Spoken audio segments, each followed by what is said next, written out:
How's it going, guys? I'm Connor from Running Warehouse, and today we are going to be taking a first look at the new Nike ZoomX Invincible Run Flyknit 3. Now, the Invincible series came in hot a few years ago, and it was known as that highly cushioned and bouncy neutral daily trainer within the Nike road line. Now, taking a look at version 3, we see a lot of those same philosophies from those earlier versions, but definitely a new look and some small changes to further increase on-foot performance. A lot to talk about with this shoe, and first on up, we're going to go into the midsole. Now, we continue to see that ZoomX cushioning run from the forefoot to the heel, and that's really what gives this shoe the magic. We've seen ZoomX used a lot in racing shoes like the Vaporfly and the Alphafly, and it's known for its bounce. You still get that bounce here with the Invincible, but since it doesn't have a plate and it's been a little bit more tuned for daily training, you get a softer and just smoother underfoot experience that really feels good as you're cruising or going some of those longer miles.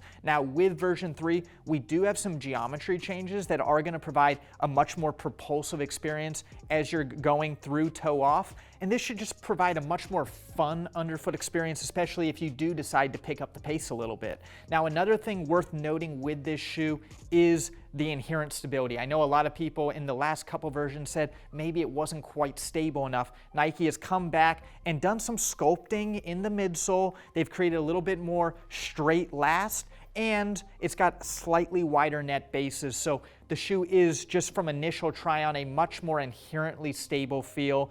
Another thing to note with this shoe is going to be the outsole. Now, we still have a lot of outsole underfoot, but the material is going to be a little bit thicker, so you're going to get that added durability. You're also going to see cutouts all throughout the shoe, which provides a little bit more flex and should further reduce weight.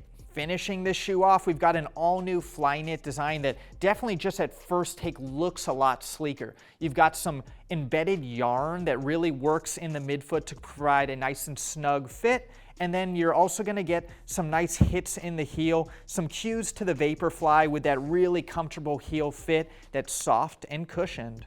So overall, the Nike ZoomX Invincible Run Flyknit 3 continues to make small changes over the last versions. It still has a lot of those key philosophies, but a much sleeker look, and again, more inherently stable design, a little bit more propulsive. It can handle anything from your slower recovery days to just your standard daily training. And what I really like using this for is my long runs. Anytime you want a lot of cushioning on your foot, you want to feel good after a harder, longer session, I think the Invincible Run Flyknit 3 is going to be a fantastic option. If you're looking to get this shoe on your feet, you can find it very soon here at Running Warehouse.